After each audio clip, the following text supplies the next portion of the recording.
शिंदे ठाकरेंमध्ये अंतर वाढलेलं नाहीये, त्यामुळे संधी मिळाल्यास उद्धव ठाकरे आणि एकनाथ शिंदेना एकत्र आणण्याचा प्रयत्न करू. एबीपी माझाला दिलेल्या मुलाखतीत संजय शिरसाट यांचं मोठं वक्तव्य. तिन्ही पक्षाचं मिळून एक धोरण ठरलंय. कोणालाही पक्षात घेताना महायुतीला अपेक्षित आहे तेच केलं जाईल. संजय शिरसाटांच्या वक्तव्यावर बावनकुळेंची प्रतिक्रिया. जलजीवन मिशनमध्ये मोठा भ्रष्टाचार, चौकशीसाठी ईओडब्ल्यू किंवा विशेष एसआयटी नेमणार. भाजप प्रदेशाध्यक्ष चंद्रशेखर बावनकुळेंची माहिती. माझ्या विरोधात भाजपच्या लोकांनी पैसे वाटले. 50,000चं लीड अपेक्षित असताना फक्त 3,500चं लीड मिळालं.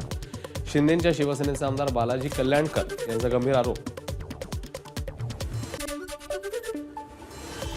पालकमंत्री जयकुमार रावल यांच्या उपस्थितीत धुळे जिल्हा नियोजन समिती बैठकीत जिल्ह्याच्या विकासाचा आराखडा मांडण्यात आला. सदस्यता नोंदणीला वेग देण्यासाठी 4 फेब्रुवारीला भाजपची विशेष कार्यशाळा. मुख्यमंत्री फडणवीस, राष्ट्रीय सहसंघटन मंत्री शिवप्रकाश, चंद्रशेखर बावनकुळे, कार्याध्यक्ष रवींद्र चव्हाण पदाधिकाऱ्यांना मार्गदर्शन करणार. समरजित घाट यांनी कागलमधील शासकीय जमिनी बेकायदेशीररित्या बळकावल्या. हसन मुश्रीफ यांचा आरोप. संबंधित जमिनी ताबडतोब परत करा, अन्यथा जनआंदोलन करू, मुश्रीफांचा इशारा. जळगावात जीबीएसचा रुग्ण आढळून आल्यावर मंत्री गुलाबराव पाटील यांनी दिली जिल्हा शासकीय रुग्णालयात भेट. रुग्णांसह आरोग्य यंत्रणेची घेतली माहिती. देशातील पहिलं एआय विद्यापीठ महाराष्ट्रात स्थापन होणार आहे. त्यासाठी टास्क फोर्सची नियुक्ती झाल्याची माहिती मंत्री आशिष शेलार यांनी दिली. मालवणच्या राजकोट किल्ल्यावर शिवरायांच्या पुतळ्याची उभारणी 15 फेब्रुवारीपासून सुरू होणार. राजकोटच्या चौथऱ्याचं काम युद्ध पातळीवर सुरू. छत्रपती संभाजीनगरमध्ये शाळेच्या माध्यान्ह भोजनाचं धान्य जप्त. तांदूळ, खिचडीची डाळ खासगी गोडाऊनमधून जप्त. गजानन अॅग्रो सेल्स कॉर्पोरेशनच्या गोडाऊनवर पोलिसांचा छापा. छत्रपती संभाजीनगरमधील धान्याचा काळाबाजार प्रकरण. हे धान्य सरकारी पोत्यांमधून काढून खासगी कंपनीचं लेबल असलेल्या पोत्यात भरलं जात होतं. एलआयसी पॉलिसीच्या नावाखाली ऑनलाईन फसवणूक करणाऱ्या टोळीचा पोलिसांकडून पर्दाफाश. 3 अटक, इतर आरोपींचा शोध सुरू. मुंबईच्या छत्रपती शिवाजी महाराज आंतरराष्ट्रीय विमानतळावर सीमाशुल्क अधिकाऱ्यांनी कोट्यवधींचं सोनं, हिरे आणि ड्रग्ज केले जप्त. 8 जणांना केली अटक. 28 ते 31 जानेवारी दरम्यान कारवाई. वसईमध्ये अल्पवयीन मुलीवर सामूहिक बलात्कार आणि अश्लील व्हिडिओद्वारे ब्लॅकमेलिंग. 4 अटक. न्यायालयाने 4 फेब्रुवारीपर्यंत पाठवले पोलीस रिमांडवर.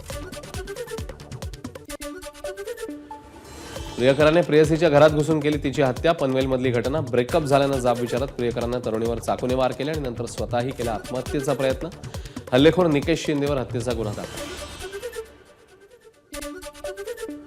व्यवसायासाठी व्याजावर घेतलेल्या रकमेवर वाढीव व्याज देऊ न शकल्यानं आणि पत्नीला शरीर सुखासाठी पाठव अशी मागणी केल्यानं तरुणाची आत्महत्या. भिवंडीतली घटना.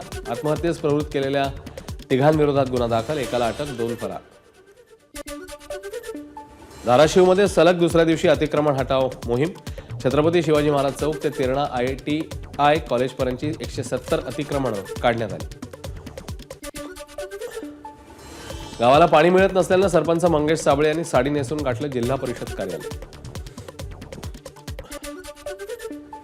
पुण्यामध्ये एमपीएससीच्या विद्यार्थ्यांना प्रश्नपत्रिका देतो असं सांगणाऱ्या 2 अटक. एमपीएससीच्या प्रश्नपत्रिकेच्या बदल्यात 40 लाखांची केलेली मागणी.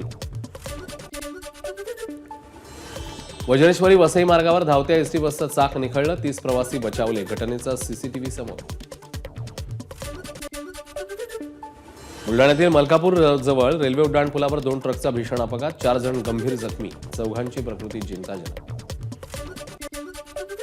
3रा हप्ता न मिळाल्यानं नांदेडच्या माहूर शहरातील घरकुल लाभार्थ्यांच्या घरकुलाची कामं रखडली. अनेक लाभार्थ्यांनी कर्ज काढून केली घरकुलाची कामं पूर्ण. प्रशासनाच्या हलगर्जीपणामुळे घरकुल लाभार्थी कर्जबाजारी. अमरावतीच्या युवा स्वाभिमान पार्टीच्या कार्यकर्त्याने भाविकांना फसवल्याचा आरोप. सूरज मिश्रा हा कार्यकर्ता कुंभमेळ्यात सोडून पळून गेल्याचा भाविकांचा आरोप. फ्रेझरपुरा पोलीस स्थानकात तक्रार दाखल. मुंबईच्या बीकेसीतील कुकुम मंडी परिसरात सिलेंडर स्फोट. कुर्ला LBS रोडवरील 2 ते 3 दुकानांना आग. आगीवर नियंत्रण.